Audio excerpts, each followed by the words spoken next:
साल 2016 में नोटबंदी के फैसले को सुप्रीम कोर्ट ने सही करार दिया है।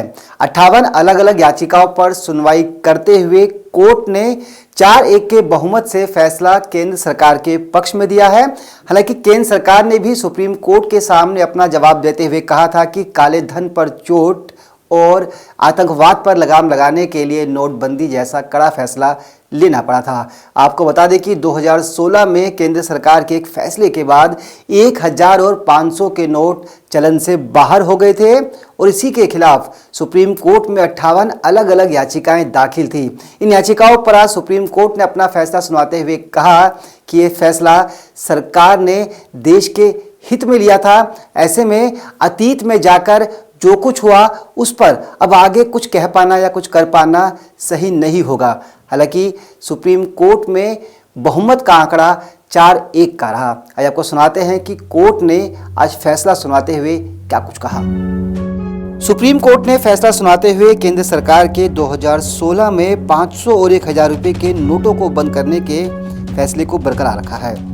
जस्टिस अब्दुल नजीर की अध्यक्षता वाली 5 जजों की संवैधानिक बेंच ने 4-1 के बहुमत से नोटबंदी के पक्ष में फैसला सुनाया। माननीय बेंच ने कहा कि आर्थिक फैसलों को बदला नहीं जा सकता।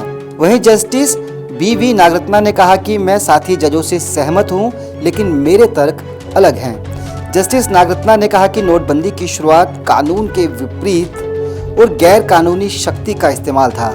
इतना ही नहीं, यह अधिनियम और अध्यादेश भी गैर कानूनी थे। इसके चलते भारत के लोगों को कठिनाइयों से गुजरना पड़ा। हालांकि इसे ध्यान में रखते हुए ये फैसला 2016 में हुआ था। ऐसे में इसे बदला नहीं जा सकता। आपको बता दें कि फैसला सुनाने वाली बेंच में justice Abdul Nazeer, justice BR Gavai, justice AS Bopanna, justice B Ramasubramanian और जस्टिस BV नागरत्ना भी शामिल रहीं। सुप्रीम कोर्ट ने 4-1 के बहुमत से केंद्र सरकार के 2016 में नोटबंदी के फैसले को सही ठहराया है। कोर्ट ने माना कि केंद्र की 8 नवंबर 2016 की अधिसूचना वैध है। अपना फैसला सुनाते हुए माननीय कोर्ट ने कहा कि नोटबंदी से पहले केंद्र और RBI के बीच सलाह मशवरा हुआ था। केंद्र ने याचिका के जवाब में सुप्रीम कोर्ट में कहा था कि जाली नोटों, बेहिसाब धन और आतंकवाद जैसी गतिविधियों से लड़ने के लिए नोटबंदी जैसा अहम कदम उठाना जरूरी था। इतना ही नहीं, कोर्ट में सरकार ने बताया कि आर्थिक व्यवस्था को पहुंचे बहुत बड़े लाभ और लोगों को हुई एक बार की तकलीफ की तुलना नहीं की जा सकती। नोटबंदी ने नकली करेंसी को सिस्टम से काफी हद तक बाहर किया। साथ ही नोटबंदी से डिजिटल अर्थव्यवस्था को लाभ पहुंचा है।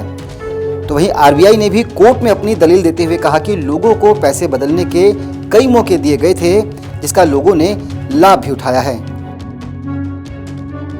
सुप्रीम कोर्ट ने माना है कि नोटबंदी के समय अपनाई गई प्रक्रिया में कोई कमी नहीं थी, तो ऐसे में उस अधिसूचना को रद्द करने का अब कोई तर्क नहीं है। आपको बता दें कि साल 2016 में जब देश में नोटबंदी की घोषणा की गई थी, उस दौरान बैंकों और ATM के बाहर लोगों की लंबी लंबी लाइनें देखने को मिली थी।